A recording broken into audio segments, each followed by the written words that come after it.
Welcome back everyone, what a week it has been, and with the return of tier patch 10.2 is done. However, as it happens, we're seeing Blizzard respond to some player issues lightning fast. We've got data mining emerging from patch 10.2.5's BTR that suggests that Blizzard really were not joking when they implied that Dragonflight still has surprises for us. And you see what dragon riding did to Flight? Well, actually, it seems Blizzard are going to be doing something special to ground mounts as well. Now, Vampire Survivors. It is a game that costs less than a bag of crisps, or I should perhaps say chips for my American viewers. It's a game that took the world by storm. It claimed many of my own hours. It got Best Game at the BAFTA Game Awards, and it might have infiltrated Azeroth. Yeah, I know, really. Patch 10.2.5 - Vampire Survivors mode - game mode - client scene. And another line, 10.2.5 Vampire Survivors mode data creatures. What are these? These are entries that have been discovered in World of Warcraft's scene script database. Now, this is a database that is often used for minigames and cutscenes. And basically, to us who are not on the dev team, this may all seem like rather arcane stuff, though there are a few tutorial videos of how to do scene scripting in private servers, but you know, it's a bit hush-hush, and I don't think I'm supposed to talk about that here, but anyway. What this does kind of confirm is Blizzard are working on something, and if this was just a reference to a cool game that came out, why would they call it mode? It doesn't say Vampire Survivors. It says Vampire Survivors game mode. What is this, a mini-game? Now, just to make sure everyone understands what this kind of means, in Vampire Survivors, basically, it's all kind of based on auto-attacking abilities. Enemies come at you, and killing enemies gets you XP. You pick the XP up, you level up. When you do, you get a choice of 3 items. There's a very large pool of items, and the game is basically very much about buildcraft. And it's one of those games, it's very, very simple. It does have a fair amount of depth, and it does reward you understanding its systems, and its progression is just very, well, addicting. Now, could Blizzard kind of pull this off in WoW? The answer to that is yes. They could emulate something really rather readily, like a Vampire Survivors experience, by using tools they've already built for the likes of Torghast. I mean, come on, Vampire Survivors, level up, pick one of 3. They could do that with their Torghast ability system, which of course they reused for stuff like, the Blue Dragon area in the Azure Span. So, this could actually be something. This could be them just cooking, maybe making a fun minigame, a fun side thing to do in WoW.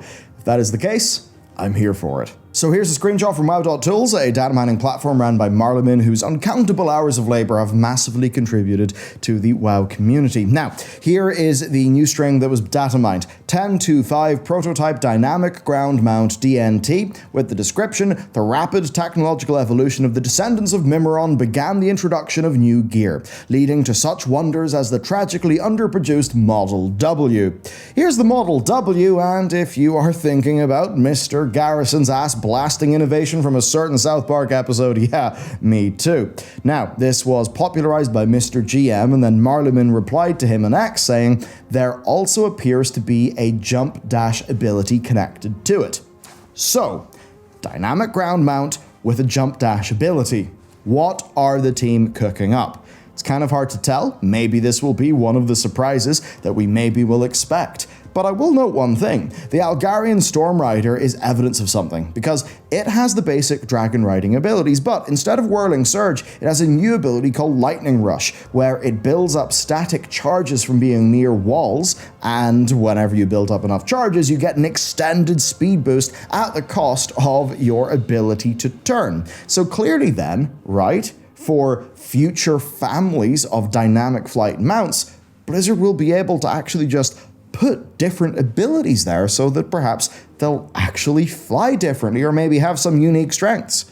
Clearly then, dragon riding is what dragons do, but with dynamic flight, the overall system, Blizzard has space to do other things. Of course, what immediately jumps to my mind is the new player customizable airship that you'll be able to earn parts for by doing the Delve feature in the War Within. So kind of spicy, they're clearly trying to roll with this, and ground mounts, maybe that's happening. And if this is all way too good to be true, well, World of Warcraft's vice president has certainly given us reason to expect spicy things. So we can all agree follower dungeons are a pretty major feature for the game. Taliesin and Avatel felt that it was rather odd then that Blizzard didn't promote this feature at BlizzCon, because surely they would have got loads of free PR. So they tweeted that, or X'd that, whatever, and loads of Blizzard staff replied, and they said, well, all of these things, as you can see right now, including Holly.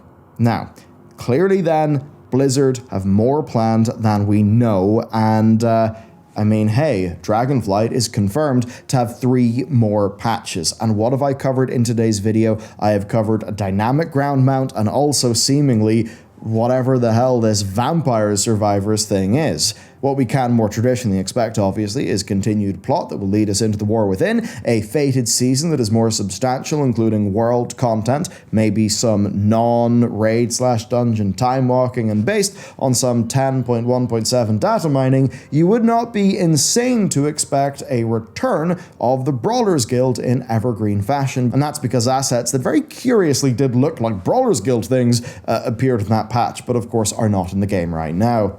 Perhaps, though, more importantly, to me it's quite clear the WoW team are, even after a round of well-received announcements, still projecting confidence and still feeling comfortable to hint at more. So, this is all cool, but it has been rather future-focused. With that said, I think it's time we dove straight into World of Warcraft, as we can play it today. WoW is 19 years old, that means we're getting 19% XP and reputation boost. Just open up your mailbox. This is, of course, great for all of that, seed sowing that we're all doing in the dream. Now, you can get a new mount, the Azure World Chiller, which is basically a blue Deathwing from defeating Doomwalker, and the old mount that Doomwalker dropped, that is now on the anniversary vendor for 5,000 timed warp badges. Also, Korok's Revenge, the classic-inspired Alterac Valley, is back, and if you earn 200 time warp badges on the mode on Alliance or Horde, you'll get the Warwolf or the Battle Ram. You can also get some item level 441 gear with some unique appearances from Azuragos and the Dragons of Nightmare, I believe, which are a bunch of classic world bosses that will start spawning, and well, right now are spawning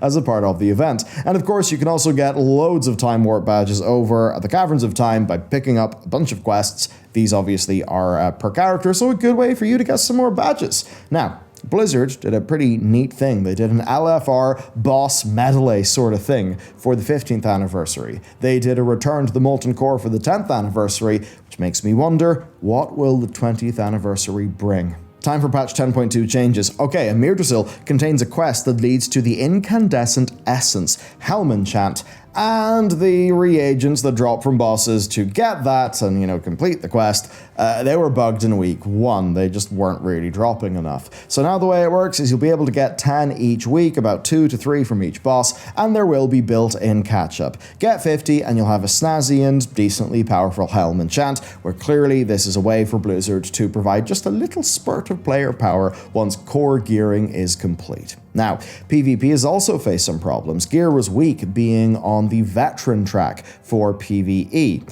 Blizzard actually are upgrading all of it to be on the champion track, and of course your upgrades will carry over. Of course, if you don't want to jump into Arena, you can earn Conquest by doing the new solo queue rated battleground thingy that gives you Conquest, which is them testing a feature for the next expansion. Next then, if for some reason you want to go back to the Forbidden Reach or Zaradak Cavern, you've probably noticed a massive sea of rares that you can't defeat alone and very few players around to help you. And imagine a problem like this. 10 rares are up in the zone and there's only a handful of players. What does that mean? No one will get anything done. Blizzard know this, and they're now making it so if a rare is not engaged within 15 minutes, it will despawn, making it so that overall fewer rares are up at once, which means the players will be funneled to the rares that are up, and then basically players will converge with each other and fly between rares, thus creating that MMO death and doom and destruction and killing ball that, forms as people farm up rares. So that's their plan. Also, number 1, a bug had made sharding too aggressive, which may have contributed to those zones feeling going empty, and 2, they know that this may suck for people who want to farm a very specific rare, so they are considering a drop rate increase for their unique items. Also this week, the Rathian Viranoth questline that gets you the Grotto Netherwing Drake and the new tier quest have opened up, so absolutely check those out on live. And if you want to deep dive into the lore implications of the tier quest line, check out this video that we published a few days ago. Okay, that's some housekeeping done. Let's launch into some other things. Now that we're in the second week of Season 3, the Great Vault time is going. Right now, I'm 2 out of 10 heroic. We've had an absolute blast in the new raid, and my vault has got 2 bits of tier plus gloves that I can turn into tier. Quite the decision. Of course, this means I'll be able to get my 4-piece easily on week 2, which is kind of insane, and thanks to the Creation Catalyst changes, I'd very handily get yet another piece of tier next week. Yeah, you can just get tier a lot easier now. And on the topic of the vault and gearing, while it may be too late for you to do this week, as perhaps you've already claimed your vault item, remember that you can always use the powerful combo of the Simulation Craft add-on with the Raid Bot's website to sim all your gear, including your Great Vault options, and to work out what item is the best upgrade. To do that, it's pretty simple. Open up your Great Vault. If you've got the SimCraft add-on installed, run the /simc command. Copy the string that appears in the pop-up box, paste it into RaidBots' Top Gear page. It will include Great Vault items by default. Just check that the settings at the bottom fit your use case. Run the sim, and it will tell you what works best, and that's what you can safely choose from the vault. RaidBots has also got the awesome Droptimizer tool, which is fantastic when seeking out upgrades from both Raid and Mythic Plus. It's a hell of a tool. Very, very awesome. Okay, next then, as we enter the second week of Season 3, we've got our first round of Mythic Plus tuning, targeting some of the outlier dungeons, including both nerfs and buffs. We have nerfs to the Throne of Tides, both Wings of Dawn of the Infinite, Darkheart Thicket, Black Rookhold, and the Everbloom, while there are buffs to Atal Dazar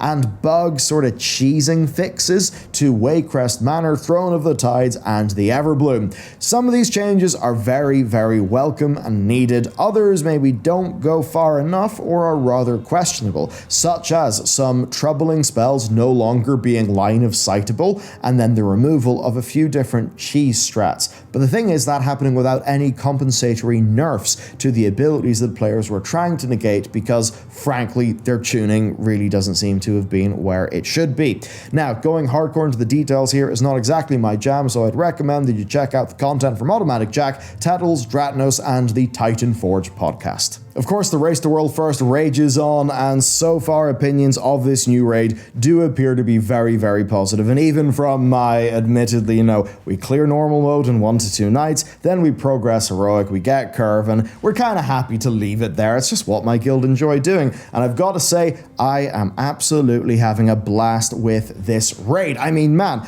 on normal, stuff was all very fun.